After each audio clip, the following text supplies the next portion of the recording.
கௌரவ விரிவுரையாளர்கள் பணி நிரந்தரம் செய்யப்படுவார்கள், அவங்க உட்படுத்தப்படுகிறார்கள் அப்படிங்கிறதுக்கான ஒரு ஃபைல் தான் இது. இது வந்து 13/3/1998 வந்தது. இது தமிழ்நாடு கல்வித்துறை ஒப்பந்த அடிப்படையில் பணிபுரிந்த கௌரவ விரிவுரையாளர், அதாவது விரிவுரையாளருக்கு முறையாக பணிக்கு உட்படுத்துபவர்கள் பணி வரமுறை செய்து ஆணை வழங்கப்படுகிறது அப்படிங்கிறது வந்து உள்ளது. அட் த சேம் டைம் இதில் அரசாணை 2 மென்ஷன் பண்ணியிருக்காங்க. 369 கல்வி எண் 11/4/1992.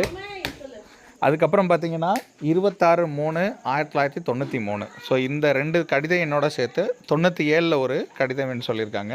இதில் பார்த்தீங்கன்னா அரசு கல்லூரியில் ஒப்பந்த அடிப்படையில் பணிபுரிந்தவர்களை முறையாக பணிக்கு உட்படுத்தும் வகையில் எழுத்துத் தேர்வும் நேர்முக தேர்வும் நடத்த ஒப்பந்த அடிப்படையில் விரிவுரையாளர்கள் குரூப் பட்டியலில் ஆசிரியர் தேர்வு வாரியத்தால்